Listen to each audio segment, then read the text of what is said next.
Oh, sorry, I accidentally poured soda into the gas tank of your luxury SUV, my sister said, after I refused to sign over our parents' condo.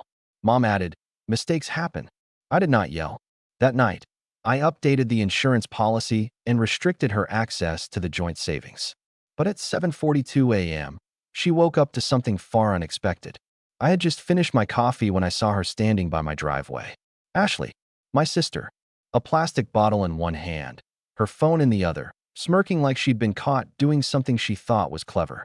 The sun reflected off the black paint of my Range Rover, the one I'd worked for years to buy and kept polished like new. That's when I noticed the gas cap was open. She turned slowly when she heard me step onto the porch. Oh, she said with fake surprise, lifting the bottle. Sorry, I accidentally poured soda into the gas tank of your SUV. Maybe it was an accident. Maybe she thought it was the washer fluid tank. She'd made that mistake before. But standing there with that smirk, it was hard to believe it wasn't deliberate. My pulse didn't even rise. Not yet. You accidentally poured soda? I asked in a flat tone. Ashley shrugged. It was in my hand. I thought it was windshield fluid. Mistakes happen. Then Mom's voice came from the yard. She was holding her phone, clearly watching. Mistakes happen, she repeated. No apology. No concern. Just dismissal. I looked at them both, my hands in my pockets.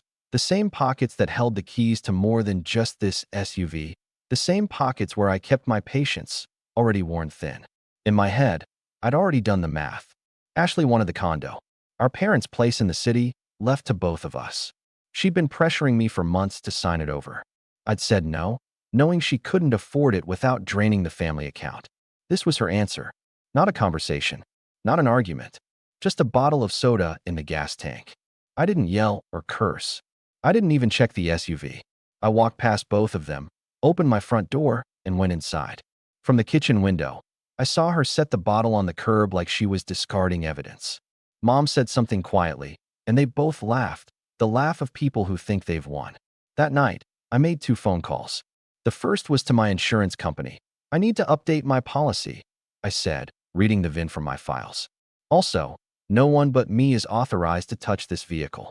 The second was to my bank. Remove Ashley Carter from the joint savings. Effective immediately. Both calls ended with the same sense of closure, like locking a door from the inside. When I went to bed, the street was quiet. The SUV sat under the lamppost. Gas cap still open, but I didn't care. I had a different kind of fuel now, one that didn't come from any tank. And at exactly 7:42 a.m. the next morning, she was going to wake up to something far different than a calm older brother. By the time the first sunlight came through my blinds, my decisions were made. My phone was still warm from the calls I'd made. Insurance, then the bank. Ashley's name, gone from the joint savings. My SUV, locked down. I moved through the kitchen in silence, coffee brewing, remembering 3 months earlier when I'd given Ashley a cashier's check for her mortgage. She'd been in tears, promising to repay me as soon as things got better. They never did. 2 weeks later, she called it an emergency when her fridge stopped working. I paid for a new stainless steel one without hesitation. Family helps family, right? Now, that same family was laughing while soda damaged my SUV's fuel system. My phone buzzed, the family group chat. Mom, you're being dramatic. It's just soda. Ashley, you can get it flushed out. Not a big deal. Not a big deal. I stared at those words until they blurred. To them, it was harmless. They thought I'd pay for the damage and move on, like always. But I knew better. There were no accidents in this family. Only moves in a game I hadn't been playing for years. That was about to change. I opened my laptop. The plan in my head wasn't loud or messy. It would be precise, the kind of move that changes everything. And if Ashley thought I was going to stay on the defensive, she was about to learn that silence doesn't mean surrender. At 7:42 a.m., the knock on Ashley's door was loud enough to rattle picture frames and wake neighbors. She stumbled to the door, hair messy, wearing the same oversized t-shirt she'd slept in. When she opened it, she froze. 2 people stood there, one in a navy windbreaker with the First Union Bank logo, the other with a badge and clipboard from the city collections office. Both looked like people who did this job every day and weren't here to negotiate. Ms. Carter, the bank representative asked, already looking past her into the hallway. We're here regarding the default on your vehicle loan. As of this morning, The account is in arrears beyond the grace period. The lender has authorized repossession. Ashley blinked, shaking her head. No, no, the payments go out automatically. My brother. Not anymore. The city official interrupted, holding up a folded notice. You'll want to read this. Your property tax installment for the year was due on the 1st. The payment source is frozen. Her mouth went dry. She stepped back inside and called her husband. It went to voicemail twice. On the third try, he answered, his voice tense. What happened to the rent check? The landlord called. It bounced. He says we have until Friday to fix it or we're out. Ashley felt heat creeping up her neck. Something's wrong with the account. Her phone buzzed again. Mom. She answered immediately. What did you do? Mom's voice was sharp and angry. I just tried to pay the electric bill from the joint account. It says, transaction denied. Everything's locked up. All of it. Ashley pressed a hand to her forehead as the room spun. Outside, a tow truck pulled up, hydraulic arms clanking. The bank rep walked past her with his clipboard, not even looking at her. It hit her then. This wasn't random. This was the result of actions I'd taken to protect my resources. And she knew exactly whose move it was. By noon, the family group chat was flooded with messages. My phone vibrated constantly. MOM, what did you do? Ashley, you can't just take MY money. MOM, this is crossing the line, Mark. Over a soda? Ashley, you think you're clever? Watch what happens when. I muted the thread and let them keep talking. I had work to do. This was never about soda. It was about years of them treating me like an open wallet. I'd covered Ashley's missed mortgage payments just this once, 3 times. I'd replaced her fridge when it broke, even delivered it myself. I'd given Mom cash for unexpected repairs that never seemed to fix anything. And when I said one clear no, you can't have the condo, they crossed the line with a smirk and a bottle of Diet Cola. That line was no longer in the sand. It was set in concrete. At 1:14 p.m., Ashley called. I didn't answer. At 1:16, she called again. I let it go to voicemail. At 1:18, Mom tried. This time I picked up. What do you think you're doing? She said without greeting. Ashley's in tears. The bank is here. They're taking her car. I leaned back in my chair, watching the tow truck outside my office pull away with her white SUV. Sounds like she's having a tough morning, I said calmly. This is unnecessary, Mark, Mom snapped. You're making things harder for your sister because you can't let go of some apartment. Hurting your sister? I laughed without humor. No, I'm protecting my resources from someone who poured soda into a $70,000 engine because she didn't get her way. Mom started to speak, but I kept going. And that condo you think is just stuff? Dad's name is on the deed. He wanted me to retire there. You don't get to rewrite that because Ashley can't handle her bills. Silence. Then she said what I expected. We're family, Mark. Family forgives. Family respects. I corrected. Forgiveness is earned. Respect is required. I hung up before she could reply. By 2:30 p.m., my attorney texted. Changes processed. All joint accounts secured. New beneficiary designations confirmed. I looked at the message, feeling the shift, not just in money, but in control. Outside, heavy rain began, hitting the roof hard.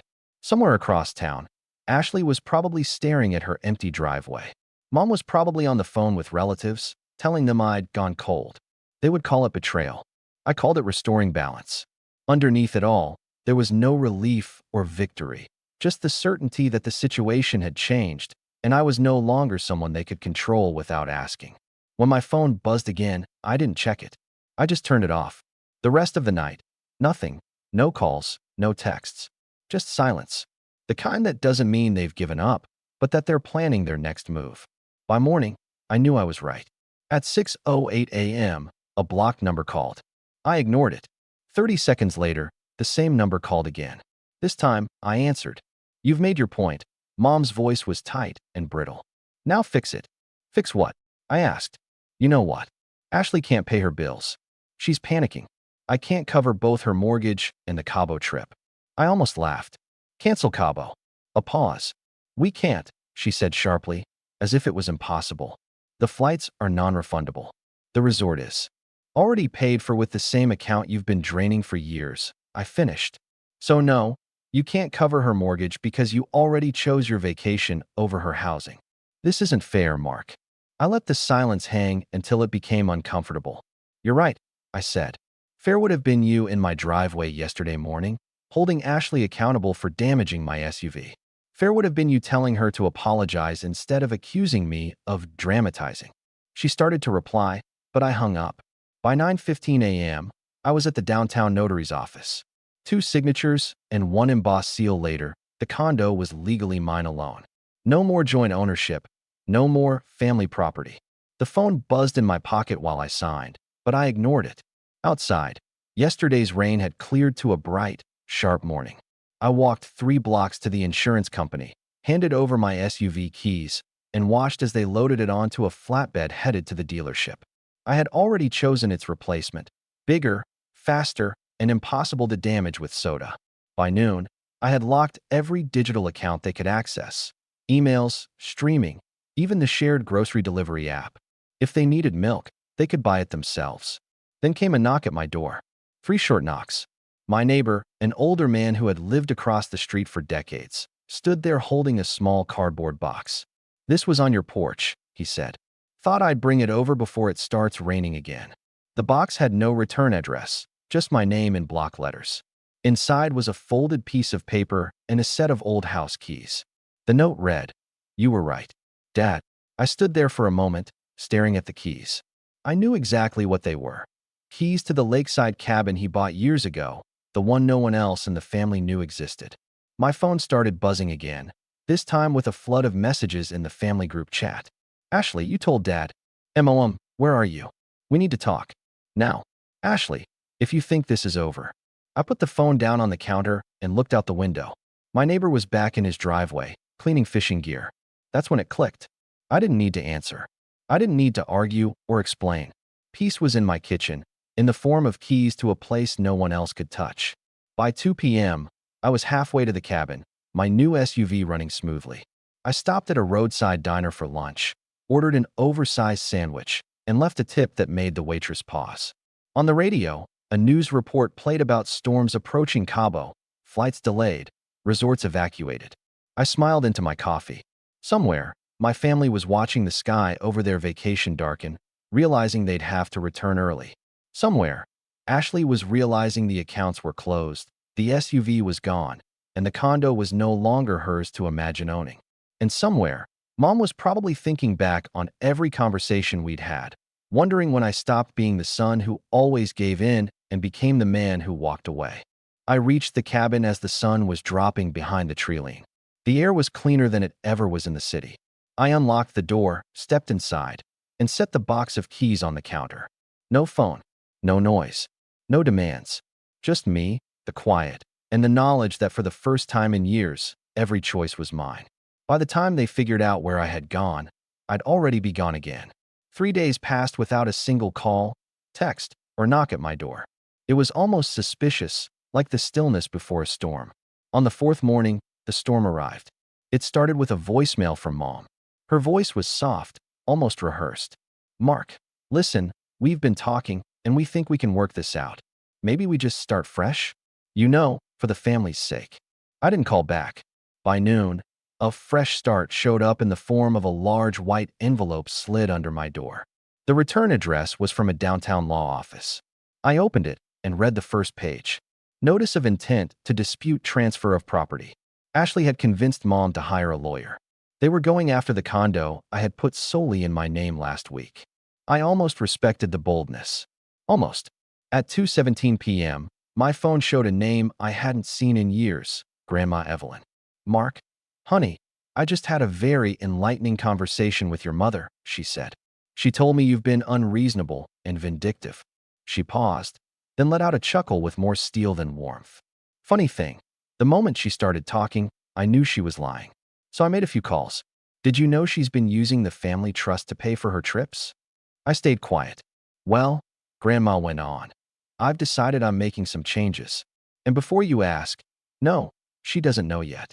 The next morning, Mom found out. Grandma had driven 2 hours into the city, gone straight to her attorney's office, and rewritten her will. She didn't just rewrite it, she completely changed it. Mom's inheritance was reduced to a single symbolic dollar. The bulk of the estate was assigned to me. By 9 a.m., my phone was full of messages. "What did you say to her?" "Ashley, This is disgusting. You're turning her against us. MOM. Fix this before Cabo, or don't bother calling yourself my son. I didn't reply. Instead, I called Grandma. She picked up after 2 rings. Sweetheart, she said, I've been thinking. You shouldn't spend Thanksgiving alone this year. Why don't you come here? I'll make your favorite, the pecan pie with the crust you like. That night, I packed a small bag and drove to her place. We sat at her kitchen table for hours, drinking coffee while she told me things I didn't know about the cabin, about the trust, and about how long she'd been quietly watching Mom take whatever she could get her hands on. By midnight, we had a plan. Not for revenge, not for getting even, for insulation. The kind of airtight financial protection that no joint account, no sudden vacation, and no accidental soda incident could ever get through again. When I left the next morning, the air was cold and sharp, the kind that wakes you up even before coffee. 2 hours later, I got a call from an unknown number. A woman's voice, clipped and professional, said, "This is a courtesy notice from Horizon Realty. Your sister's application for emergency mortgage relief has been denied. Would you like to be removed as her emergency contact?" Yes, I said immediately. The rest of the day unfolded slowly, like dominoes falling one by one. First, Mom's Cabo flight was grounded due to the coastal storms I'd heard about on the radio. Then came calls from her travel insurance company. Apparently, her non-refundable resort booking had in fact been refundable the whole time. The catch? Refunds could only be sent to the original payment account, which I had already closed. The resort had been refundable the whole time. The catch was that refunds could only go to the original payment account, and I had already closed it.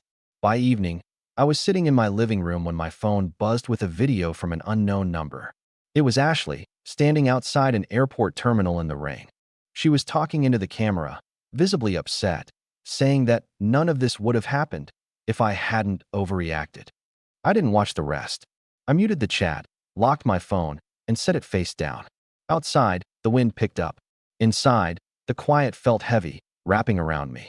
That's when I realized they could yell, threaten, or hire lawyers all they wanted. The real change had already happened. Not in the condo deed. Not in the bank accounts. In me. They no longer had a key to my front door or to my head. The next morning, I dropped off a sealed envelope at my bank. Inside was a letter to my account manager making my grandmother the only co-signer on a new account.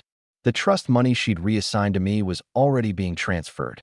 When I stepped back outside into the sunlight, I didn't check my phone. I didn't need to. Somewhere, they were trying to regain control of a game they no longer ran. And somewhere, Grandma Evelyn was likely sitting at her kitchen table, drinking coffee, smiling that sharp, confident smile of hers, knowing we had already won. Quietly, completely, without raising our voices. The knock at my workshop door came just after sunset.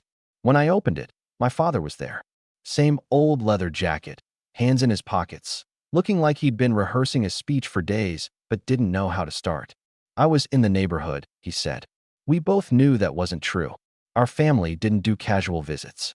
He stepped inside, looking around, the tools lined up, the half-finished job on the lift, the new, now hiring, apprentices welcome sign on the wall. He didn't comment, but I saw the mix of pride and regret in his eyes. "Your sister," he began, then stopped. "She's not doing great." I leaned against the workbench, letting the silence work for me. He shifted, uneasy. "She wants to make things right," he said. "We're having a barbecue next weekend. Family's coming. Thought you should be there." I pictured it. The long table, the forced smiles, the whispered comments. The same people who said nothing when Ashley poured soda into my gas tank and called it a mistake. "Dad," I said, "you ever try to rebuild something when the foundation is still cracked?"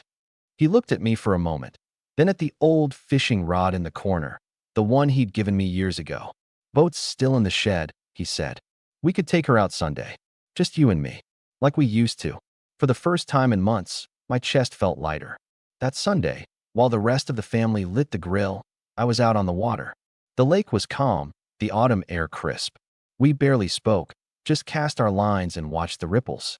Halfway through, he broke the silence. "Son, maybe one day you'll find a way back to them. Or maybe you won't. But make sure you don't close the door on yourself." I didn't answer. I didn't need to.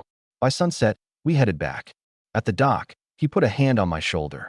"Whatever happens, I'm proud of you." That night, Alone in my workshop, I thought about his words. And I'll ask you the same. If blood calls you back, but history warns you away, which do you listen to? After listening to today's story, perhaps it has raised some new questions in your mind, or maybe it has brought back some old memories. Every day on Reddit, new experiences and moments create fresh stories, and they connect all of us. Everyone has their own unique journey in life, and we all try to understand the world in our own way. These kinds of moments remind us that we are all human, sometimes happy, sometimes sad, and always learning something new. If you enjoyed this story, feel free to share it with your friends. Your thoughts and feedback are always valuable to us, as they motivate us to create even better content. Every story has its own unique angle, and our goal is to understand everyone's perspective and make our content diverse and relatable. Stories like these help us realize that life's journey is different for everyone, and by hearing other stories, we learn something new. You can also share your own stories with us. Your experiences are valuable to us as well, and if you enjoyed this video, please leave your feedback. We aim to create content that brightens your mind and gives you new ideas every time. If you've already seen this video before, your feedback is still important. With every piece of feedback, we can improve our content and bring a new perspective to our viewers. Today, what we saw was just a small part of the many stories shared on Reddit and across the world. It's a reminder of how we all try to understand life by sharing our experiences with each other. This video was only an example of how we try to connect with others through storytelling, learning about different sides of life. We hope to continue sharing such stories that help us all learn and grow together. Thank you for your time, and don't forget to keep an eye out for more stories coming soon. If you haven't already, please like and follow for more amazing content. Your support keeps us going, and we will strive to bring you more thought-provoking and heartwarming stories. Until next time, take care and stay curious. **